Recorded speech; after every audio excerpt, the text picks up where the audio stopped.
Good evening. This is Adam. And wherever you are right now, whether it's in a small apartment lit only by a lamp in the corner, or in a quiet kitchen with the hum of the refrigerator filling the air, or maybe in the front seat of a car parked under a streetlight, I'm glad you're here. This is our time. A little pocket of the night where the world slows down. No deadlines, no noise you can't turn off. Just you, me, and a story that deserves to be heard. I like to imagine the listeners of this show. Some of you are winding down after a long shift. Some are lying in bed, eyes open in the dark, waiting for sleep that hasn't arrived. Some are just looking for a voice that doesn't rush you, a voice that says, "Stay a while. You're safe here." This space, Letters from the Silent, is for the stories we don't post online, the ones we don't tell over coffee, the ones that live in the quiet corners of our memory. Because we learned, somewhere along the way, that speaking them out loud might not change a thing. Tonight's letter comes from someone who carried their pain for years. Not in the form of bruises, but in whispers, in cruel laughter, in the cold shoulder of a crowd. They were bullied for 5 long years. 5 years of walking hallways like they were battlefields. 5 years of counting down the minutes until the bell rang. And when they finally told someone, an adult who should have protected them, the answer was, "Just endure it." I think about those words a lot. They might sound harmless, even reasonable to some, but to the person living through it, they're a sentence. A life without rescue. A message that says, you're on your own. Tonight, you'll hear their story. Not as a headline, not as a statistic, but as a letter, written late at night by someone who decided it was finally time to stop being silent. So, let's turn the page together and begin. I grew up in a neighborhood where the mailman knew your dog's name, and the grocery clerk would slip an extra candy into your bag if you'd had a hard week. It was the kind of place where you didn't lock your doors during the day, where summer meant kids riding their bikes in lazy circles until the streetlights came on, and autumn meant raking leaves into giant piles just to jump into them. My mornings had a rhythm. The smell of Dad's coffee filling the kitchen, the quiet clink of my mother's spoon against her mug, the scratchy voice of the local radio host drifting in from the living room. It was predictable, comforting. School, in those early years, was a place I liked. I wasn't the loudest kid or the funniest or the best at sports, but I had my spot. I had Emma. Emma was the kind of friend who remembered the tiniest details. If I mentioned once that I like lemon drops, she'd save the yellow candies from her bag for me. We sat in the same place every lunch, 3 tables from the back near the windows. We'd talk about the TV shows we'd watch after homework, and we'd laugh at jokes that didn't make sense to anyone else. Life felt steady, like the same song on repeat, but one you never got tired of.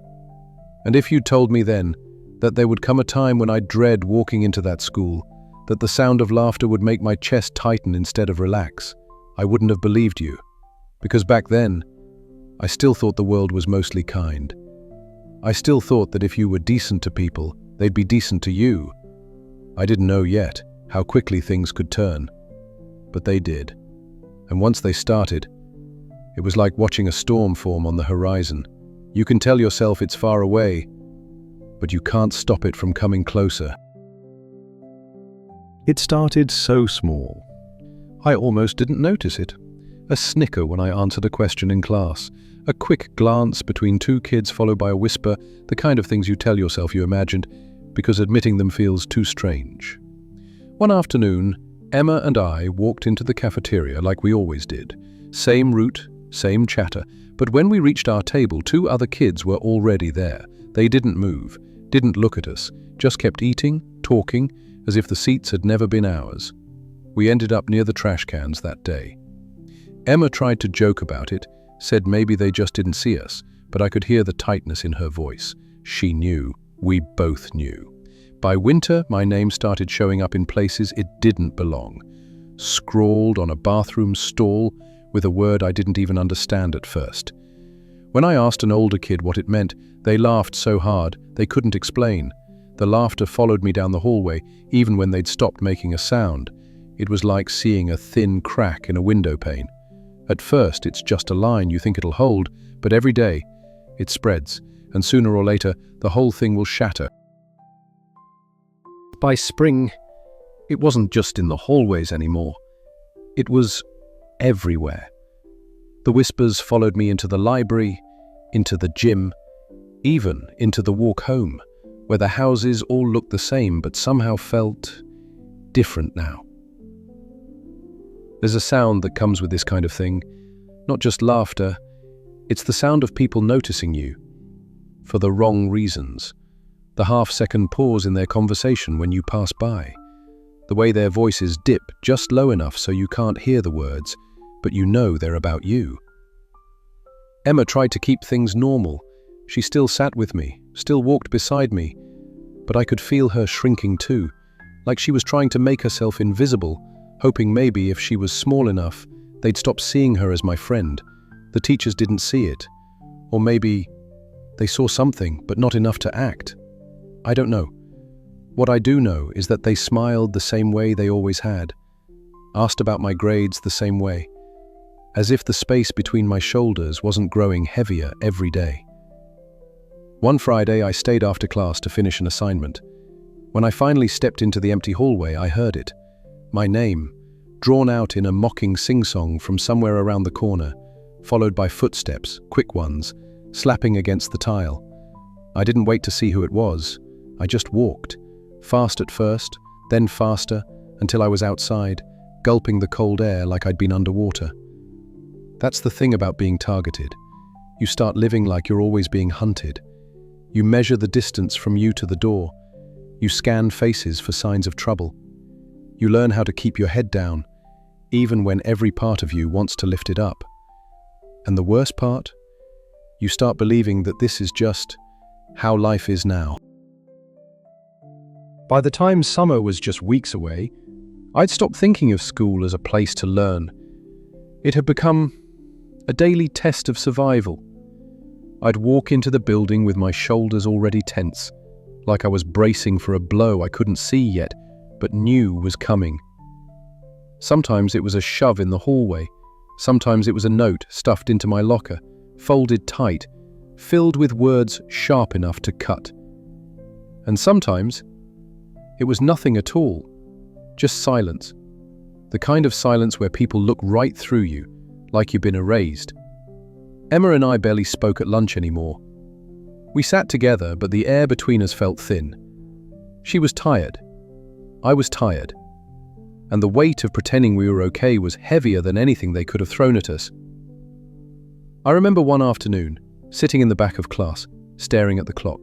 The second hand moved so slowly, I thought I could hear it dragging. Every tick was a reminder that I was still here, still stuck in this room, still surrounded by the same faces that had learned exactly how to make me feel small.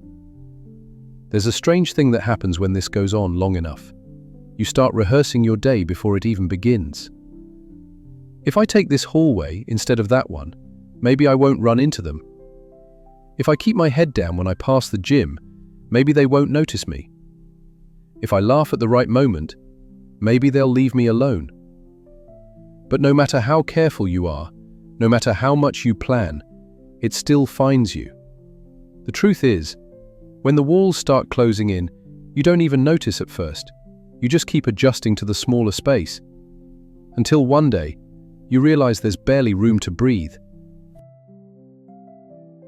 I used to think breaking points were loud, like something inside you would crack with a sound, and everyone around would hear it. But mine came quietly. It was a Tuesday morning. The sky was the color of wet concrete and the air smelled like rain. I sat at my desk before first period, flipping through a textbook I wasn't really reading. Across the room, two boys were laughing, not at me, at least, I don't think so. But the sound slid under my skin just the same. I felt my chest tighten, not like panic, not like anger, just tired, so tired that I couldn't even imagine making it through the day. That's when I realized I wasn't hoping for things to get better anymore, I was just hoping to get through them. At lunch, Emma wasn't there. She'd been sitting with a different group lately. I didn't blame her. In fact, I was almost grateful. It meant she wasn't being pulled into the orbit of my problems.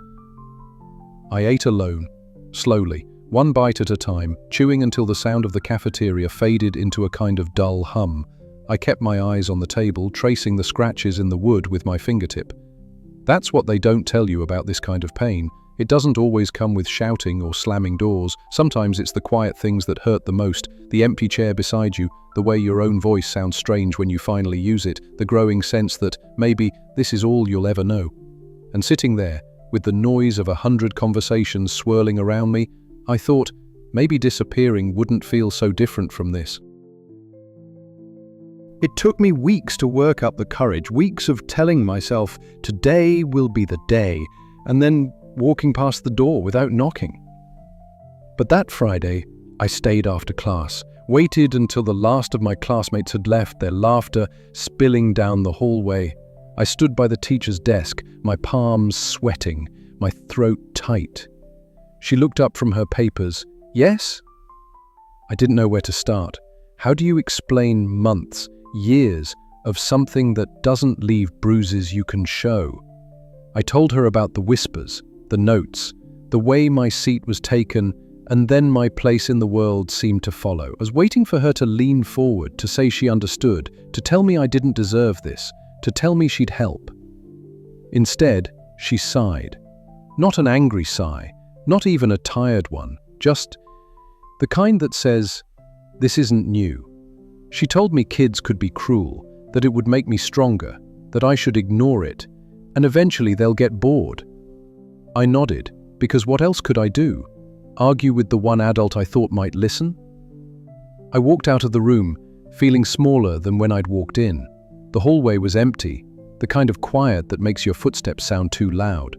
And with every step I thought about how maybe this was all the help I was going to get. That was the first time I truly understood that sometimes the people you turn to for rescue are the same ones who leave you out in the storm. After that day, I stopped trying. I stopped thinking that if I explained it the right way, or if I found the right person, someone would step in. Instead, I learned to carry it, like a heavy coat in summer, always there, making me sweat but impossible to take off. Emma didn't ask anymore, neither did anyone else. And honestly, that was easier than watching their faces twist with discomfort, easier than hearing, "Don't let it get to you." I started spending more time in the library, not reading, just sitting in the far corner where the shelves blocked the view. It was the only place in the school where I could hear my own breathing, where I didn't have to keep my shoulders tense, waiting for the next thing. At home, I told my parents I was fine. They believed me. Or maybe they wanted to. I'd smile at dinner, nod along to whatever they were talking about, then lie awake in my room for hours, staring at the ceiling fan, replaying the day in my head. The strange thing about silence is, it starts to feel safer than the truth. If you don't speak it, they can't dismiss it. If you don't share it, they can't tell you it's your fault. So I built walls, not the kind you can see, but the kind you can feel. And little by little, I learned how to disappear without ever leaving the room. Sometimes, when the library was too quiet even for my thoughts, I'd let my mind drift back to the days before it started. I used to like school. I liked walking in with Emma, our shoes squeaking against the waxed floors, the air still carrying that faint smell of pencil shavings and paper. We'd talk about what we packed for lunch or trade jokes we'd overheard from our older siblings. In those days, I never thought about where I sat in the cafeteria, because it didn't matter. Every seat felt like it belonged to me. I remember laughing so hard in math class once that the teacher had to stop and wait for us to catch our breath. There were birthday parties, shared snacks, inside jokes scrawled on the edges of homework sheets. And I remember thinking, this was just what life was. Easy, predictable, safe. It's strange how quickly those things can vanish. One day you're part of the picture, and the next, you're standing just outside the frame watching life go on without you. When I think about those early days now, They don't feel real anymore. They feel like scenes from a movie I once loved, but can't quite remember the ending to. The memories never last long. They fade the moment I hear a voice outside the library door, or the sound of sneakers hitting the hallway floor. It's like reality knows when I've slipped away and pulls me back with both hands. Now, the cafeteria feels like a minefield. Every table is a place I'm not welcome. I walk past rows of faces that never look up, their laughter sharp in the air, and I keep moving until I find the corner no one wants. Sometimes I wonder if they even notice I'm gone. If one day I just stop showing up, would anyone ask where I went? Emma's still around, but we're not us anymore. We've become polite strangers, sharing a nod in the hallway, but nothing more. And in some ways that hurts even worse than the names they used to call me. The present feels heavier than the past, because the past is just memory, but the present is every single day. The same walls, the same looks, the same silence that wraps around me like a second skin. And no matter how much I try to ignore it, I can feel myself becoming smaller to fit inside it. It's a strange thing to look in the mirror and not recognize the person staring back. I used to smile without thinking. Now it feels like a skill I've forgotten. My shoulders slump forward, my eyes avoid their own reflection. Even the way I walk has changed, smaller steps, quieter, as if I'm trying to make less noise in the world. I catch myself in the glass of the library doors sometimes. For a second I see the old me, the one who walked tall, laughed loud, filled up space without apologizing for it. But then I blink and he's gone. These days I measure my worth in how invisible I can be. If I can get from first period to last without a comment, without a shove, without the weight of eyes following me, that's a victory. And that's the part that scares me the most. Not the names, not the whispers, but the quiet acceptance creeping in. The part of me that thinks maybe this is just who I am now, because if I stop fighting it, if I let it settle in my bones, then maybe I'll forget what it felt like to be anything else. It had been another long week. Every day bleeding into the next, like grey paint running in the rain. That Friday, I was at my locker stacking my books when I heard it, that laugh. The one that's not loud enough to be obvious, but sharp enough to cut straight through you. I didn't even look up. I didn't have to. I knew it was meant for me. I closed my locker and started walking, fast, just wanting to get out of the building before the weight in my chest grew any heavier. But halfway down the hall, someone stepped in front of me. They didn't touch me. They didn't have to. They just leaned in close enough to whisper something in my ear. I won't repeat the words. I can't. But they stuck to me like wet clothes, and I carried them all the way home. That night, I sat on my bed, the room lit only by the streetlight outside my window. And for the first time, I felt something hot rise in my throat. Not tears, but this mix of anger and exhaustion that made my hands shake. I wanted to scream. I wanted to tell someone, anyone, that I couldn't keep doing this. But instead, I sat in the dark and let the silence swallow me whole. In the days that followed, I kept replaying that moment in the hallway. Not the words, those I tried to push away, but the way they said them. The certainty in their voice. Like it wasn't even up for debate. And somewhere in the back of my mind, a small, dangerous thought began to grow. What if they're right? I started going over every version of myself I could remember. Was I too quiet? Too weird? Too something? Had I done something once that marked me without even knowing it? It's exhausting digging through your own life like that, looking for proof that you deserve what's happening to you.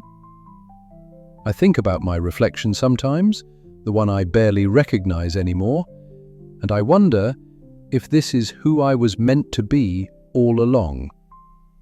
If maybe I was never the kid who laughed in math class, or the one who walked into a room without bracing for impact. Maybe that was just a version of me borrowed from a better story, and now the real one is finally showing. But then, just when I'm about to accept it, I remember the way the sunlight used to feel on my face walking home with Emma, or the way my name sounded when someone said it kindly. And I can't help but think, Maybe they didn't just take away my place at the table. Maybe they've been trying to rewrite me completely. It happened on a Tuesday. Nothing special about the day. The sky was the same dull grey. The hallways smelled faintly of bleach. I was sitting in the library pretending to read when a group of kids walked past the door. They were laughing, not the cruel kind, just laughing. And in the middle of it, one of them said my name. It wasn't even sharp or mocking, just my name tucked into their joke like it belonged there. But hearing it after weeks of being invisible, was like stepping onto a patch of ice I didn't see. Suddenly my chest tightened, my hands gripped the edges of the book until the paper bent. I could feel every muscle in my body preparing for the blow that didn't come. It's strange how your body remembers, how it reacts before your mind has time to catch up. That one small sound, my own name, sent me back to every hallway, every cafeteria, every moment I'd wished myself away. I stayed in that chair long after they were gone. The book still open in my lap, my eyes on the same sentence I'd read a dozen times. And in that moment, I realized something I'd been avoiding. The bullying had stopped being just something they did. It had become something I carried, something I brought with me, even into the choir. That night, I lay in bed staring at the ceiling, my room quiet except for the hum of the old radiator. And I kept thinking about that moment in the library, how one sound, one word, could pull me straight back into a place I'd been trying to escape for years. It made me wonder, do you ever really get away from it? Or does it just change shape, finding new ways to reach you? I pictured myself 5 years from now, 10, walking into a room and still feeling that same knot in my stomach, still hearing those phantom laughs behind me. The thought made my chest ache, because if it stayed with me that long, what would be left of me by then? People like to say time heals everything. But what if time just teaches you how to hide the wound, how to wear it under your clothes so no one asks about it? I think about the version of me that existed before all this, the one who could stand in a crowd without shrinking, who didn't measure every word before speaking. And I can't help but wonder if I'll ever get to meet him again, or if that version of me is gone for good, buried somewhere even I can't reach. It happened in the most ordinary way. I was at my locker between classes, half hidden behind the door, when someone tapped my shoulder. I flinched, years of habit, but when I turned, it was Michael from history class. We'd never really talked before. He just handed me a notebook, said I'd dropped it the day before. I didn't even remember losing it, but there it was, my messy handwriting all over the cover, a bent corner from being shoved in my bag too many times. He smiled, a quick, unassuming smile, and said, "See you in class." And then he was gone. It wasn't much, just a returned notebook. But for some reason I stood there a little longer than I needed to, my fingers tracing the worn edges. It had been so long since someone had looked at me without that sharp edge in their eyes. So long since a voice had said my name and left no bruise behind.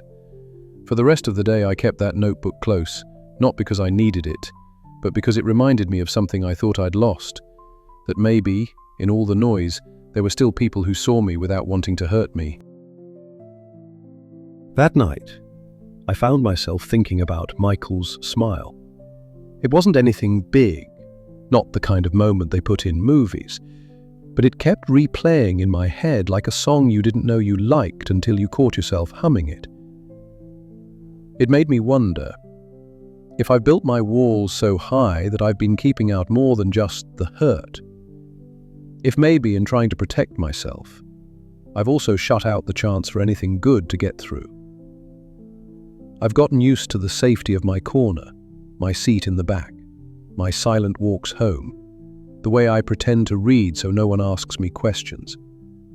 But now, I'm starting to think about what it would feel like to answer when someone calls my name, to look up and not brace for the blow.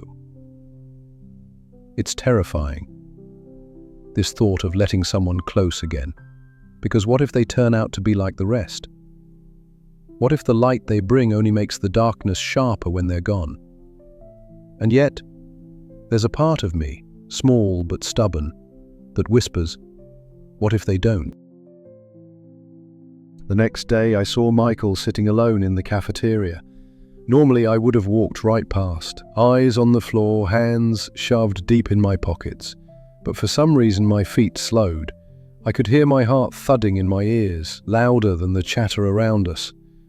I told myself it was just one seat, one lunch, nothing more. And before I could talk myself out of it, I slid into the chair across from him. He looked up, surprised, but not in a bad way. We talked a little, mostly about the history assignment. But there were moments, tiny, unguarded moments, when I caught myself almost smiling.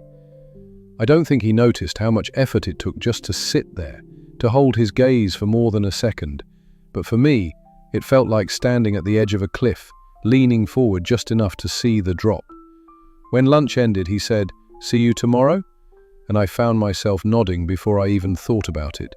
It was just a small thing, a shared table, a few words.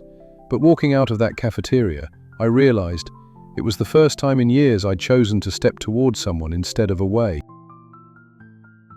The next morning, something felt different. I couldn't put my finger on it right away. The walk to school was the same, cold air biting at my cheeks, the sound of my shoes on the cracked sidewalk. But somewhere in the middle of it, I realized my shoulders weren't as tight and my steps weren't quite as quick. I think it was because, for the first time in a long while, I wasn't dreading every moment ahead of me.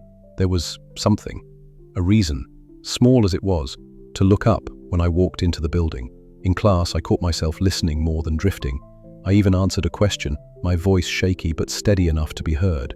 It's strange how one person's simple kindness can shift the way the world feels under your feet. Not a complete change, the shadows are still there, but a softening at the edges, like the first hint of spring after a long winter. I know it doesn't mean everything is fixed. One lunch, one conversation doesn't erase years of damage. But maybe, just maybe, it's a start. And for now, a start feels like more than I thought I'd ever have. It was Thursday when it happened. We were sitting at the same table of the cafeteria, books pushed aside, half-eaten sandwiches between us. Michael was talking about his weekend plans, nothing special, just a trip to see his cousins. I was nodding along, letting his words fill the space when he suddenly asked, "What about you?" For a second, I froze. I wasn't used to people asking me that, not expecting an answer, but actually wanting one. The safest thing would have been to shrug, to say nothing much, and let it pass. But instead, I heard myself mention the park, how I used to go there after school, how there's this one bench near the fountain that always caught the afternoon light just right. It wasn't much, just a sliver of my life, a piece of something I'd kept locked away. Michael smiled and said, "Sounds nice. You should take me there sometime." I didn't promise anything, but for the rest of lunch I kept thinking about that bench and what it might be like to sit there again, not alone this time. It scared me how much I wanted to believe it could happen. That night I lay in bed with the lights off, the room swallowed in that kind of quiet where even your own breathing sounds loud. I kept thinking about what Michael said, about going to the park together. It should have been a simple thought, a good one, but it kept twisting in my mind. Because letting someone in means giving them the map to where you're vulnerable. It means showing them the cracks in the armor and hoping they don't use them against you. I've been down that road before. I've trusted people who smiled in the daylight and cut deep when no one was looking. And once you've been hurt like that, you start to see danger in every hand that reaches out. So I asked myself, am I ready for this? To risk having someone step close enough to see the scars I've spent years hiding? The truth is, I don't know. Part of me wants to slam the door shut, keep things safe, predictable, untouched by anyone else's choices. But then there's that other part, the one that remembers how it felt to hear my name without pain attached, the one that wonders if maybe the risk is worth it. I don't have the answer yet. Maybe I won't for a long time. But tonight, as I drifted towards sleep, I realized something. Fear isn't the only thing I'm feeling anymore, and that is new. I didn't plan to write this. Honestly, I thought I'd spend the rest of my life pretending it never happened. But somewhere between Michael's smile and the memory of that park bench, I realized I'd been carrying these words for far too long. The truth is, I was broken in ways I couldn't explain back then. Not just by the ones who hurt me, but by all the silence that followed. By the adults who looked away, by the friends who didn't want to get involved, by the way the world kept moving as if nothing had happened. So I learned to disappear inside myself, to smile when it was required, to make my voice small enough that it wouldn't draw attention. But writing this now, I feel something shifting, not a full release, the pain is still here, but a loosening, like I can finally breathe a little deeper. Maybe this letter isn't for the people who hurt me. Maybe it's for the kid I used to be, the one who sat alone at lunch, who thought no one would ever see him. And maybe it's for anyone out there still sitting in their own quiet corner, thinking they're invisible. You're not. I promise you, you're not. If you've read this far, thank you for holding my story for a while. It means more than I can say. Thank you for staying with me tonight.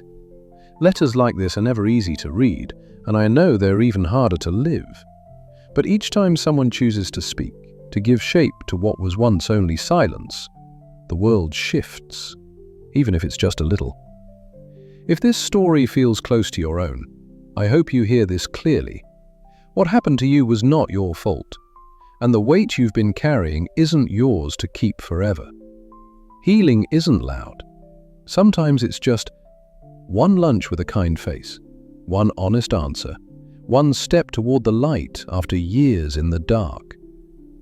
If you're listening right now and you've been keeping your story locked away, I hope you find a safe place to tell it. Even if it's only to yourself at first. Even if the words come slowly. And if you don't have that place yet, you can leave your story here with us. We'll hold it for you. Until next time, this is Adam, signing off for the night.